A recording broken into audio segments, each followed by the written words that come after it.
मैं अबरार अहमद भूतपूर्व सैनिक हूँ और कारगिल वॉरियर भी हूँ। आदरणीय रक्षा मंत्री राजनाथ जी, आदरणीय स्वास्थ्य मंत्री जेपी नड्डा जी, आदरणीय chief justice of India Suryakant ji, 2020 से 2023 तक मेरे बेटे ने नीट की परीक्षा दी। पहली साल 150 अंक हासिल किए, दूसरी साल 350 अंक हासिल किए, तीसरी साल 545 अंक हासिल किए और चौथी साल 611 अंक लाकर मेरे बेटे ने नीट की परीक्षा उत्तीर्ण की। 2023 में नीट परीक्षा उत्तीर्ण करने के बाद मेरे बेटे को जॉइनिंग लेटर मिल गया राजस्थान में Bundi government medical college Bundi. वहाँ पे मैं भी साथ गया।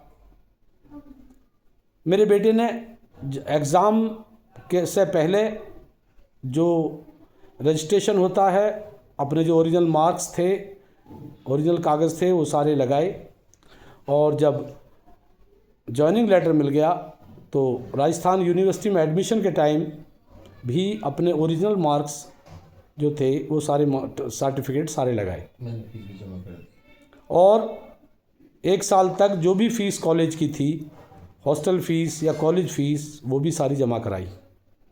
1 साल पढ़ाई करने के बाद MBBS का जो फर्स्ट ईयर था, एग्ज़ाम का नंबर आया तो मेरे बेटे ने एनरोलमेंट करना चाहा तो एनरोलमेंट नहीं हुआ।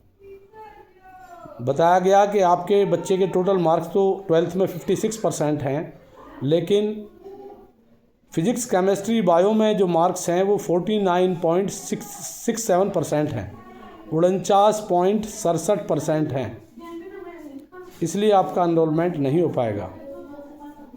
मैं पिछले 2 सालों से कोर्टों के चक्कर लगा रहा हूँ।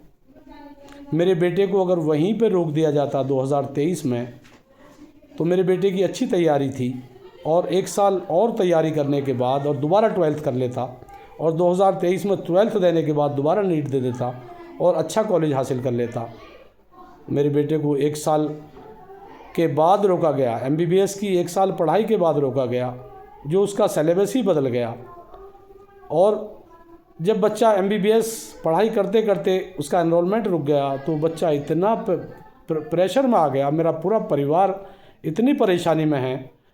पिछले 2 सालों से मैं कोर्ट के चक्कर काट रहा हूँ, कभी हाई कोर्ट, कभी सुप्रीम कोर्ट।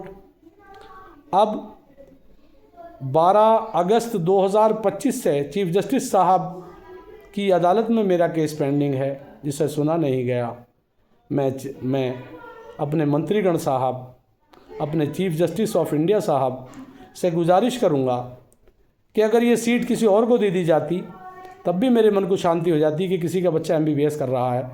ये सीट खाली जा रही है, मेरे बच्चे पे कुछ शर्त रख दी जाए कि वो गवर्नमेंट जॉब करेगा, जबकि मैं तो अपने बेटे को आफ्टर PG आर्मी में, क्यों मैं रिटायर्ड फौजी हूँ, मैं चाहता था मेरा बेटा आर्मी में डॉक्टर जाएगा, तो कोई भी शर्त रख दी जाए और ये सीट जो खाली जा रही है ये मेरे बेटे को वापस दे दी जाए, क्योंकि 49.67% का मतलब 50 राउंडेड ऑफ में तो 50 होता है। और 2 साल से काफ़ी मैं और मेरा परिवार काफ़ी बहुत परेशान है, माली हालत बहुत ख़राब हो चुकी है। पहले तो बच्चे की कोचिंग में काफ़ी सब कुछ लगा दिया, उसके बाद उसके एडमिशन 1 साल की पढ़ाई जो MBBS की हुई, फ़ीस वगैरह, हॉस्टल फ़ीस वगैरह 1 साल तक वहाँ सब पैसा जमा हुआ। अब 2 साल से कोर्टों के चक्कर लगा रहा हूँ और मेरा बेटा जो MBBS था कल, वो आज कुछ नहीं है। तो मैं अपने मंत्रीगण साहब और चीफ जस्टिस ऑफ इंडिया साहब सूर्यकांत जी से निवेदन करना चाहता हूँ कि मेरे बेटे को एडमिशन देकर, मैं जल्दी से जल्द फैसला सुनाकर मेरे बेटे को एडमिशन दें, जिससे मैं और मेरा परिवार तबाही व बर्बादी से बच सके और वो जो एक डॉक्टर की सीट खाली जा रही है वो सीट भी फिलअप हो जाए। बस मैं आपसे बार बार यही गुजारिश करूँगा कि मेरी आर्थिक स्थिति काफ़ी ख़राब हो चुकी है और 2 साल से रोने के अलावा हमारे पास कोई चारा नहीं है। दोबारा मैं आपसे अपने मंत्रीगण साहब या चीफ जस्टिस साहब से वापस गुजारिश करता हूँ कि मेरे बेटे को वापस एडमिशन देकर मेरे परिवार की को तबाही व बर्बादी से बचाया जा सके। आपकी बहुत ही मेहरबानी होगी। धन्यवाद। जय हिंद, जय भारत।